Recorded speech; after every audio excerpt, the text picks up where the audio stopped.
கிருபை என்றால் தகுதியில்லாத ஒருவனை இலவசமாய் அவனுடைய பாவனை மன்னித்து அவனை தகுதிப்படுத்துகிறது கிருபை என்று வேதம் சொல்கிறது. The grace gives us a meaning that it is a free gift of salvation for a unworthy sinner.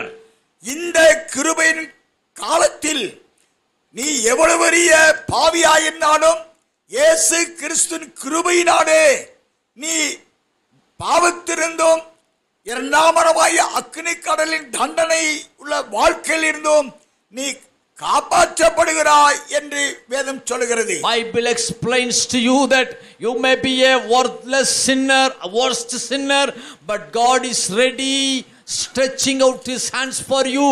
He is ready to accept you, forgive you, and make you a holy person and give you an eternal life.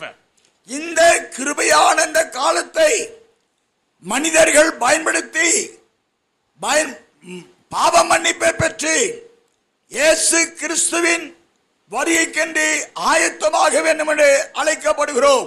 Oh man and women all over the world, God is calling you today. God is calling you to repent back from your sins. God is a God of love and He has made a way for you to be forgiven. Once you confess your sins, He is available for you to give you the greatest gift, which is the eternal joy and heaven. இவ்விதமாக இந்த இலவசமான ஒரு அழைப்பை பயன்படுத்தாத தொடர்ந்து பாவம் செய்து கொண்டே இருந்தால் ஆண்டவராய் இயேசு கிறிஸ்துவே அவனுக்கு நியாயத்தீர்ப்பை கொடுத்து இரண்டாவதாய் அக்கினி கடலில் அவனை தள்ளுவதாக வேதம் சொல்கிறது. If you use not this opportunity, if you are not wisely use this greater opportunity coming unto you and to repent from your sins and confess your sins, you will not be again loved by the Lord. Then you are ready to be punished in the eternal judgment. The loving God will become your judge. யோவான் சுவிசேஷம் 5ஆம் அதிகாரம் 22வது வசனத்தை வாசிப்போம். Book of Gospel of John chapter 5 verse 22. அன்றியும் பிதாவை கனமண்ணுகிறது போல எல்லாரும் குமாரனையும் கனமண்ணும்படிக்கு பிதாவானவர் தாமே ஒருவருக்கு நியாயத்தீர்ப்பு செய்யாமல் நியாயத்தீர்ப்பு செய்யும் அதிகாரம் முழுவதையும் குமாரனுக்கு ஒப்புக் கொடுத்திருக்கிறார்.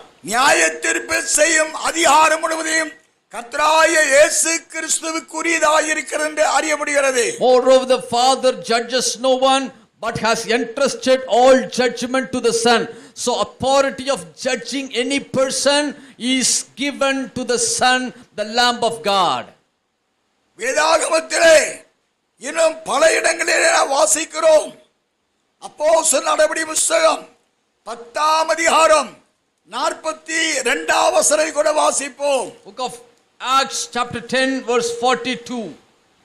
அன்றியும் அவரே உயிரோடு இருக்கிறவர்களுக்கும் மரித்தோர்களுக்கும் தேவனால் ஏற்படுத்தப்பட்ட நியாயாதிபதி என்றும் ஜனங்களுக்கு பிரசங்கிக்கவும் சாட்சியாக ஒப்புவிக்கவும் அவர் எங்களுக்கு கட்டளையிட்டார்.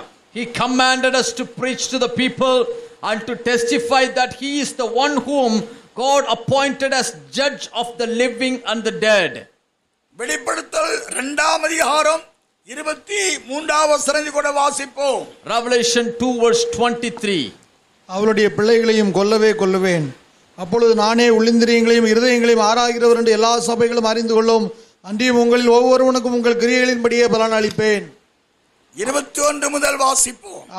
அவள் மனம் திரும்பும்படியாக அவளுக்கு தவணை கொடுத்தேன். தன் வேசி மார்க்கத்தை விட்டு மனம் திரும்ப அவளுக்கு விருப்பமில்லை.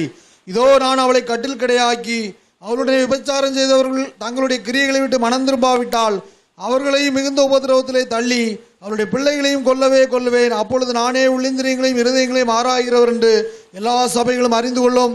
அன்றியும் உங்கள் ஒவ்வொருவனுக்கும் உங்கள் கிரியைகளின்படியே பலன் அளிப்பேன். I will strike her children dead, then all the churches will know that I am He who searches hearts and minds, and I will repay each of you according to your deeds. அப்படி என்றால் மனம் திரும்பும்படி கொடுக்கப்பட்ட இந்த காலத்தை பயன்படுத்தி மனம் திரும்புகின்றவர்களுக்கு மன்னிப்பையும் சியோனின் சொர்க்க வாழ்க்கையின் நித்திய ஜீவ வாழ்க்கையும் வாக்களிக்கிறார். So God is promising those who repent, for them God is giving the forgiveness of sin and the happiest life in the life of Zion.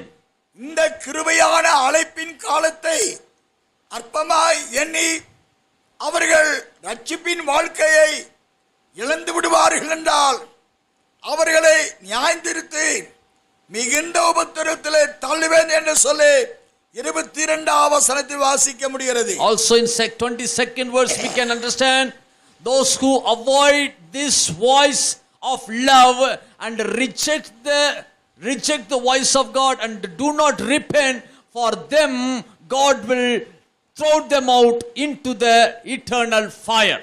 பாவ மன்னிப்பையும் நித்தியத்தையும் தருவதாக கொடுக்கப்பட்ட இந்த அழைப்பை உதாசீனப்படுத்தி அவர்கள் தொடர்ந்து பாவ கிரியைகள் செய்து கொண்டே இருப்பார்கள் என்றால் உங்கள் கிரியைகளின்படியே உங்களுக்கு பலனான நியாயத்தீர்ப்பை நான் கொடுப்பேன் என்று 23ஆம் வசனத்தில் வாசிக்கிறோம். 23 we find that if you continue in your sin and not repenting, I will give you the punishment and also eternal judgment. That's what written in 23rd scripture.